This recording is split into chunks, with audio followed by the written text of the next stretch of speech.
বাংলাদেশে বন্যায় প্রাণহানির জন্য সমবেদনা প্রকাশ করেছেন তুরস্কের প্রেসিডেন্ট রিসেপ তাইয়েব এরদোয়ান। সেই সঙ্গে আহত ও ক্ষতিগ্রস্তদের দ্রুত আরোগ্য কামনা করেন। তিনি বলেন, আমরা আমাদের বন্ধু ও ভাই বাংলাদেশের প্রতি তুরস্কের সাহায্যের হাত বাড়িয়ে দিচ্ছি। তারা বন্যা দুর্যোগের কারণে কঠিন সময় পার করছে।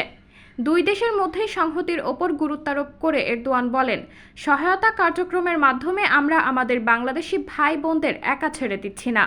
তারা বড় ক্ষতির মুখোমুখি, আমরা তাদের ক্ষত নিরাময়ের চেষ্টা করছি। প্রেসিডেন্ট আরও বলেন, আমি সৃষ্টিকর্তার কাছে প্রার্থনা করি যারা এই দুর্যোগে প্রাণ হারিয়েছেন তাদের প্রতি রহমত করুন। আহতদের দ্রুত আরোগ্য কামনা করছি। আমরা সবসময় তাদের পাশে আছি। এরদোয়ান বন্যায় বাংলাদেশের সড়ক পরিবহন ব্যাহত রেখেছেন।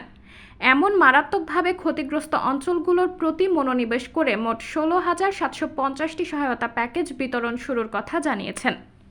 এএফএডি, তুর্কি সহযোগিতা ও সমন্বয় সংস্থা এবং তুরস্কের বিভিন্ন বেসরকারি সংস্থার সমন্বয়ে বন্যার্তদের পাশে দাঁড়ানোর কথাও উল্লেখ করেছেন তিনি।